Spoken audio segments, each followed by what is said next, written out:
근데 왜 이렇게 못 가냐? 하이닉스가 뭐 5% 오른 날도 삼성전자 1% 오를까 말까. 네. 그 이유는 했죠.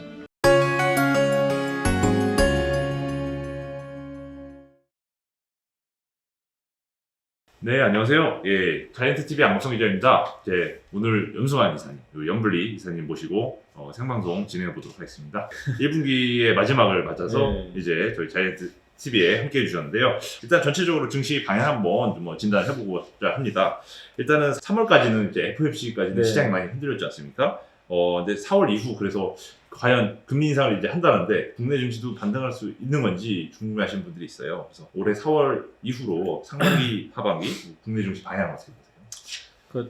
그게 큰 틀에서 보면 이제 결국 좀 바닥은 좀 다진 것 같아요. 어느 정도 이제 저점은 좀 확인이 된 것 같고, 그동안 불확실성이 너무 컸고 그 불확실성이 계속 주가에 반영이 됐고, 새로운 불확실성, 그러니까 악재가 나오는데 또 모르는 악재가 더해지면서 계속 충격을 받았죠. 그래서 이제 2,600도 한번 깨졌던 거고. 근데 그런 악재들이 이제 하나씩 해소는 되고 있어요. 가장 컸던 것 중에 하나가 LG엔솔 상장. 이것도 엄청난 악재였죠. 근데 이미 다 이제 끝나가 버렸고, 오히려 그게 끝나고 나니까 대규모 IPO가 쏙 들어가 버렸어요. 예, 그래서 맞습니다. 수급 부담이 이제 해소된 게 좀 컸던 것 같고, 그 다음에 이제 두 번째가 미국의 긴축 이슈인데, 뭐 긴축 이슈도 많이들 아시겠지만 이것도 이제 물론 진행형인데 결국엔 시장이 충분히 지금 소화를 하기 시작했다. 결국엔 이제 FOMC가 경로를 알려주다 보니까 시장 참가자들은 거기에 대응이 가능한 거죠, 어떻게 보면. 그래서 네. 요새 뭐 금리 0.5% 한 번에 올릴 겁니다. 뭐 빅스텝 할 거야. 막 이렇게 연준 위원들이 막 외쳐도 주식시장 반응이 그냥 시큰둥해요. 예, 그러니까 네. 그거는 결국 악재는 맞는데 시장이 이제 그만큼 이제 민감하게 받아들이지 않는다는 거죠. 이제 다 알고 있기 때문에. 그래서 그런 것도 좀 컸던 것 같고. 근데 이제 올해 들어와서 가장 큰 악재 중에 하나는 이제 우리가 예측 못했던 게 두 가지거든요. 사실은. 예. 이제 두 가지가 뭐냐면 전쟁이죠. 전쟁이 전쟁이, 갑자기 발생했잖아요. 예. 그래서 뭐 전혀 예상을 못했던 거죠. 사실 우리 시나리오에 물론 올해 물가 오르고 뭐 이런 것까지는 알겠는데, 아니 러시아하고 우크라이나가 전쟁 난다. 이건 상상도 못했던 일이고. 네. 근데 전쟁이 나서 원자재 가격에 문제만 안 주면 그렇게 큰 영향은 없는데, 문제는 이쪽이 또 산유국들이 지금 전쟁을 하다 보니까 예. 농산물 가격 튀죠. 국제유가 오르죠. 우리나라는 원자재 가격 상승이 취약한 국가잖아요. 맞습니다. 그래서 이런 것들이 변수가 생기면서 증시가 반등할 수 있었는데도 결국 이제 흘러내려 버렸던 거고, 또 한 번 이제 증시가 물론 이제 요즘에 잘 버티는 건 맞는데 상승이 자꾸 막히는 게 중국의 셧다운 이슈가 좀 계속 잊을만하면 셧다운. 예, 그러니까 지난주 초였나요? 그때 이제 중국 선전시, 예. 이번 주에는 또 상해시, 큰 뭐 정말 엄청난 이 두 도시의 인구 합치면 3,700만 명이니까 그렇죠. 우리나라 인구랑 거의 맞먹는 거거든요. 그러니까 이런 도시들 일주일 동안 봉쇄시켜버리면 어떤 일이 발생하겠어요? 그러니까 경기에 대한 이제 불안감 이런 것까지 작용하면서 시장이 계속 이제 좀 억눌려 있는 거죠. 근데 이제 다행스럽게도 어쨌든 더 이상의 뭐 추가적인 뭐 이 상황을 악화시킬 악재는 없는 것 같아요, 당분간. 네. 그래서 시장은 지금은 뭐 여러분도 어제도 느끼셨겠지만 상해시가 봉쇄했는데 어제 코스피가 한번 오르기도 했었어요. 네. 그러니까 정말 점점 뭐 이렇게 뒷심이 강해지고 있다. 시장은 하방은 이제 단단해지고 있구나. 그리고 그렇게 보는 이유 중에 하나가 또 원달러 환율이 예. 어쨌든 과거보다는 좀 이게 변동성이 축소됐잖아요. 네. 그러니까 이런 걸 보면 지금은 좀 충분히 바닥은 다진 건 맞다. 다만 오르기 위한 뭔가 좀 없어요. 이 위를 돌파시키기 위한 예. 뭐 아니면 그러니까 일례로 한번 오르기 위해서는 강한 뭔가가 있어야 되거든요. 네. 호재가. 근데 그게 아직 없어요. 뭐 예를 들면 전쟁이 지금 바로 끝난다든가 네. 이런 거라도 좀 나와주고, 아니면 중국이 우리 제로 코로나 정책 이제 안 하겠다라든가 예. 이러면은 증시가 바로 반응을 할 거예요. 근데 그런 건 솔직히 없어요. 네. 예, 그렇기 때문에 시장은 그냥 올라도 조금 오르고 네.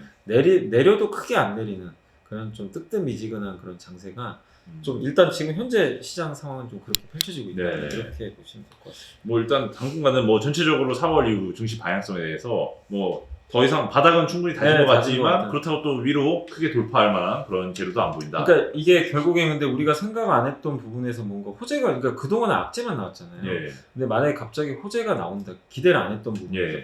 그러면 증시가 위가 한번 확 열릴 수도 있어요. 그래서 여러분들이 그게 언제가 될지 모르겠지만, 그러니까 바닥이라는 건 우리가 더 크게 안 밀린다는 거니까 좀 안심하고 투자할 수 있는 거는 좋은데 예. 수익은 쉽게 안 나거든요. 네. 근데 그게 나려면 뭔가 좀 환경 변화는 있어야 된다. 그걸 좀 네.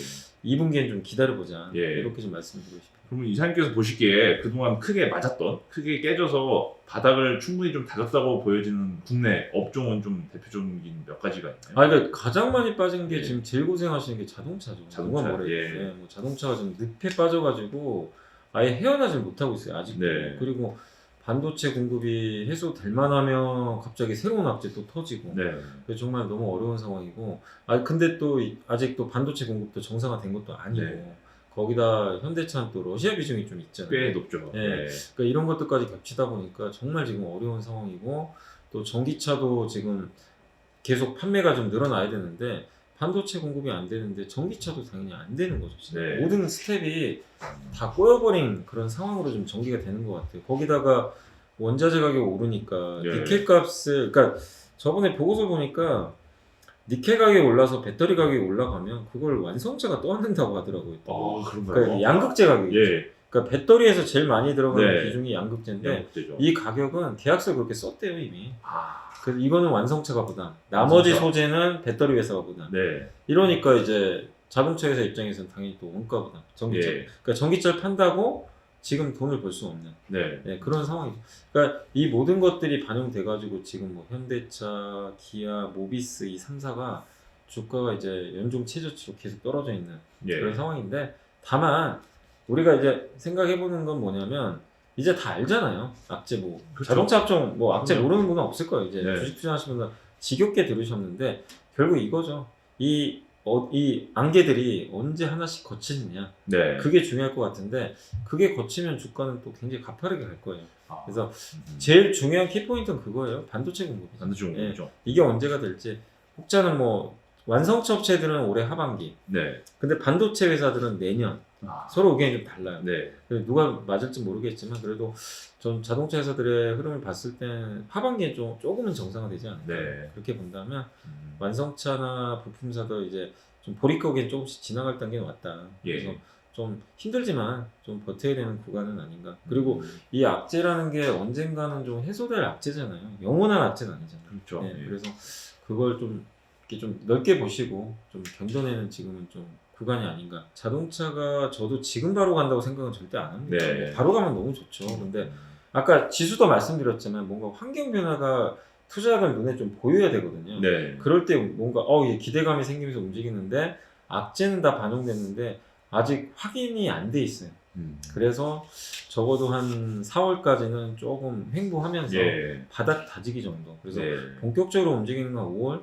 5월에 또 보통 실적 발표 좀 들어가잖아요. 예. 그래서 1분기 실적 발표 이후에 2, 3분기에 대한 좀 기대감이 나올 때쯤에 좀 예. 주가가 움직이지 않을까. 그래서 좀 한 달 정도는 조금 더 고생은 해야 된다. 네네. 일단 이렇게는 좀 보고 있습니다. 그럼 뭐 4월은 전체적으로 이제 횡보, 보합장 네, 횡보, 정도로 이제 보셨고, 5월에 이제 2022년도 1분기 실적 시즌이 이제 본격적으로 네. 시작되는데요. 그러면 일단 뭐 실적 시즌 말씀을 하셨으니까 뭐 증권가에서 보시는 실적 시즌 발표를 앞두고 올해 1분기 실적이 좀 이제 기대되는 업종 한번 네. 말씀 부탁드립니다. 올해 1분기는 이제 전체적으로 그림을 그려보면 이제 그 반도체하고 이제 그러니까 1분기로 실적은 증가할 거예요. 근데 네. 왜냐면 하이닉스랑 삼성전자가 좀 괜찮아서 네. 증가를 하는데 반도체를 제외하고 그다음에 한국전력이 적자가 좀 크게 나올 거예요. 네. 이 두 개를 그냥 제외하면 1분기 영업이익은 작년보다는 감소할 거라고 합니다. 네. 그러니까 나머지 기업들의 그 실적은 좀 안 좋은 게 그건 너무나 당연한 이치지만 원자재 가격 때문에 그래요. 원자재 가격은 오르는데 비용 전가가 당장 쉽지가 않으니까 네.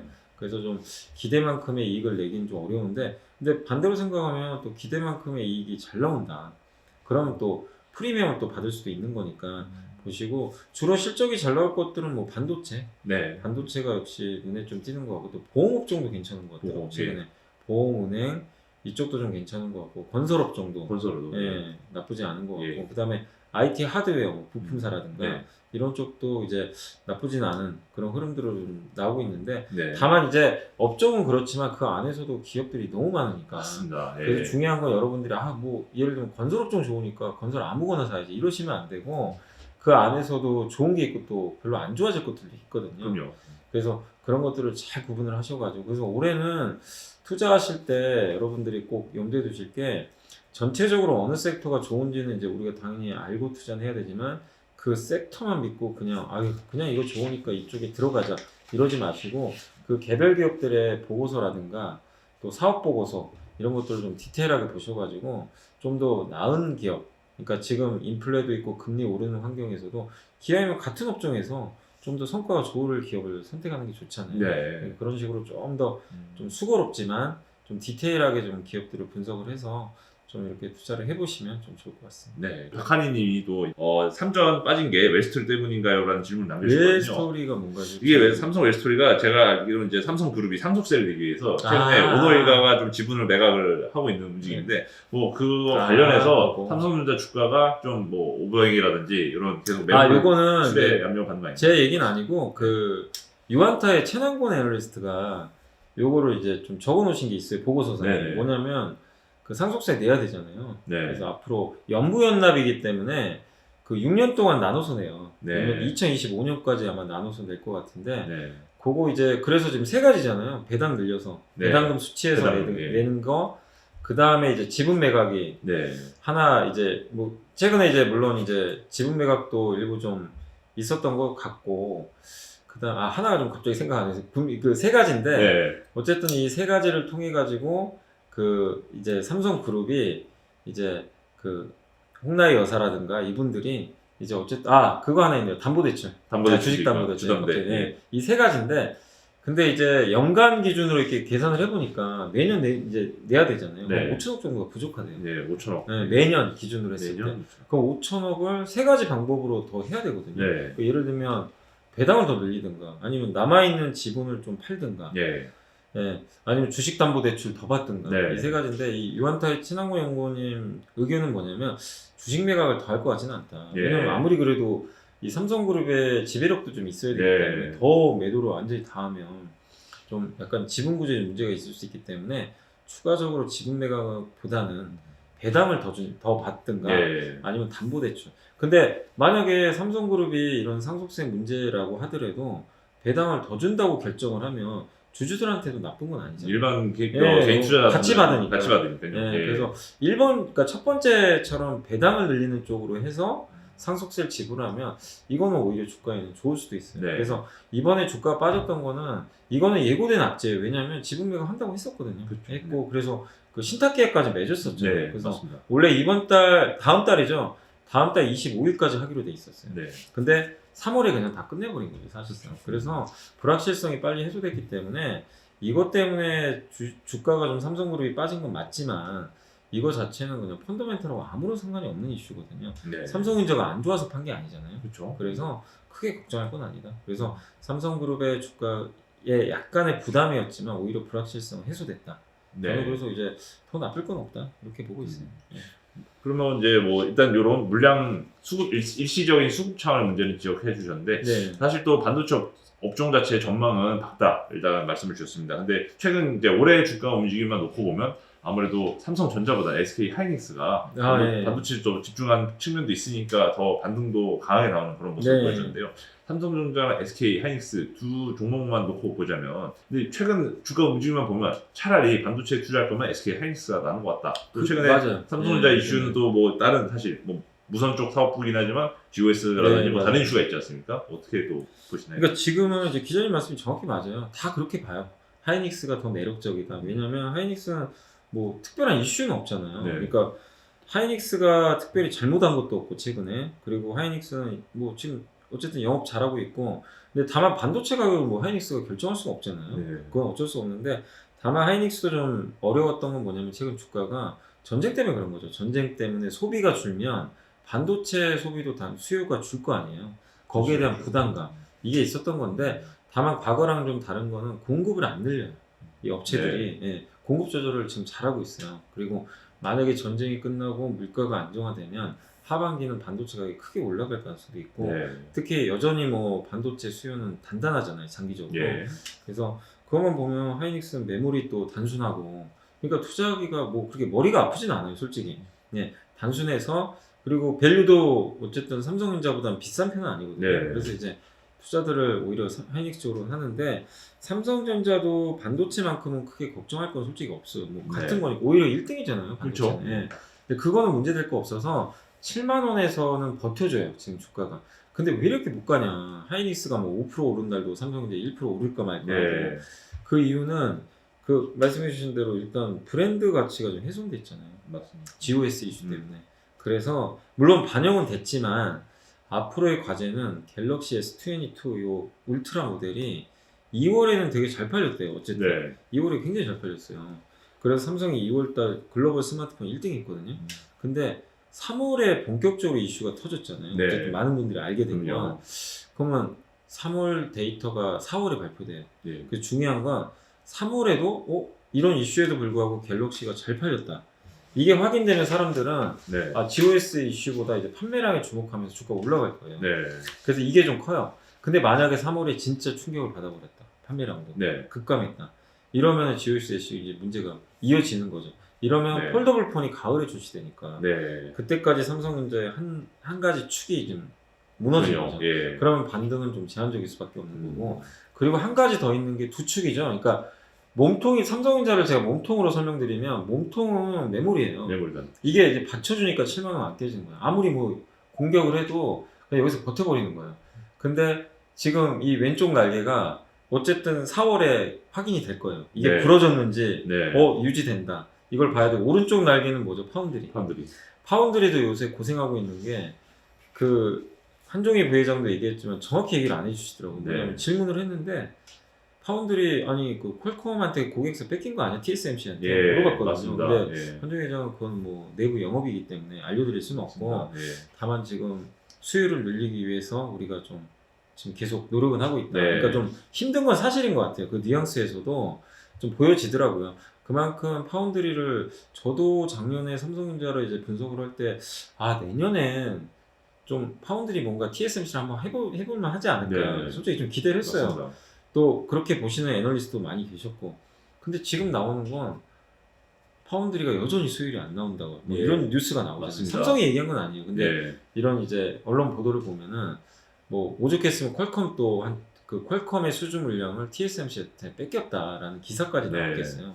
그러니까 결국엔 파운드리 수율을 언제 정상화시키느냐, 5나노, 4나노, 3나노 이게 어쨌든 우호적인 어떤 기사들이 좀 나와줘야 되는데 그거는 파운드리는 확인하려면 시간이 더 걸릴 것 같아요. 당장 확인은 안 되고 예. 적어도 한 여름 정도 예. 돼야 되지 않을까.